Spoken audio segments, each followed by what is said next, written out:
आज श्रावण महीने का पहला सोमवार है। देश के 12 ज्योतिर्लिंगों में से एक ओंकारेश्वर महादेव मंदिर भी है। सुबह से ही भक्तों की भीड़ लगना शुरू हो गई। पवित्र नर्मदा नदी के तट पर स्थित ओंकारेश्वर महादेव ज्योतिर्लिंग की पूजा पाठ, दर्शन और आशीर्वाद के पहले नर्मदा में स्नान कर उसी के जल से भगवान भोलेनाथ का आशीर्वाद करने के लिए हर कोई श्रद्धालु उत्साहित है।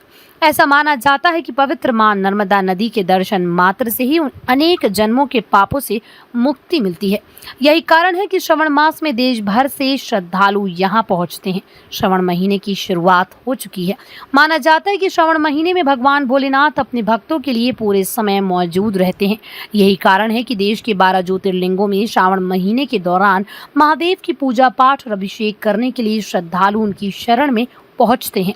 देश के 12 ज्योतिर्लिंगों में से एक ओंकारेश्वर महादेव ज्योतिर्लिंग स्थल पर भी श्रद्धालुओं का तांता लगा हुआ है। ओंकारेश्वर महादेव मंदिर पवित्र नर्मदा नदी के तट पर स्थित है। ऐसा माना जाता है कि पवित्र नदी मां नर्मदा भगवान भोलेनाथ की नासिका से उत्पन्न हुई है। शास्त्रों में उल्लेख है कि पवित्र नर्मदा के दर्शन मात्र से ही भोले के भक्तों को अनेक जन्मों के पापों से मुक्ति मिलती है और ओंकारेश्वर महादेव मंदिर में नर्मदा नदी के जल से भगवान भोलेनाथ का अभिषेक करना श्रावण महीने में विशेष फलदायक होता है। यही कारण है कि श्रावण के पहले सोमवार में ही ओंकारेश्वर महादेव मंदिर में भक्तों का पहुंचना शुरू हो गया। आकाश शुक्ला की विशेष रिपोर्ट। आज का पवित्र आज प्रथम दिवस सोमवार से आरंभ हो चुका है। हम आपको पवित्र तीर्थ नगरी ओंकारेश्वर के विषय में बताना चाहते हैं कि तीर्थ स्थल ओंकारेश्वर द्वादश ज्योतिर्लिंगों में से एक माना जाता है और यह शिवालय एक ऐसा ज्योतिर्लिंग है जो भद्र शिवलिंग के रूप में जाना जाता है। पुरातन में ऐसा कहा जाता था कि स्वयं भोलेनाथ की जलाधारी के रूप में महामाई माँ नर्मदा विराजित हैं। धीरे धीरे परिवर्तन होने के दौरान वहाँ पर अनेक चीज़ें आई। बुजुर्गों का तो यहाँ तक मानना है कि जब हम ओंकारेश्वर महादेव के दर्शनों का लाभ लेते थे तो साक्षात आसपास दिव्य में नर्मदा जी के जल के दर्शन होते थे। ऐसा आम लोगों का और बुजुर्गों का कहना है। वर्तमान में श्रावण मास का प्रथम सोमवार, कल गुरु पूर्णिमा थी। यहाँ पर यात्रियों की भारी तादाद में भीड़ थी, श्रद्धालुओं की भीड़ थी। मगर यहाँ पर जो प्रशासनिक व्यवस्थाएं हैं लगातार गड़बड़ाती रहती है। जिला प्रशासन को यह चाहिए कि यहाँ पर श्रद्धालुओं के लिए पूर्ण रूप से समुचित व्यवस्थाएं करें। वर्तमान में जो ओंकारेश्वर में विकास के नाम पर जो कुछ किया जा रहा है यह उसी का परिणाम है कि यातायात जाम हो रहा है।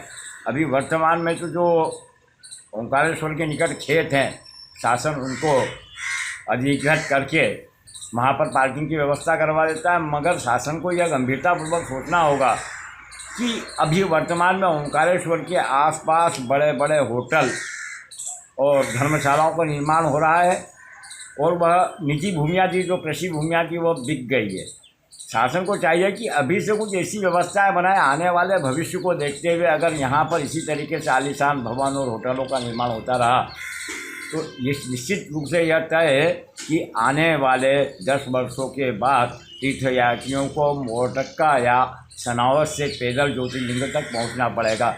हम शासन प्रशासन से यह मांग करते हैं कि लाखों तीर्थयात्रियों की श्रद्धा, आस्था और विश्वास को देखते हुए यहाँ पर संपूर्ण व्यवस्थाएं की जाए।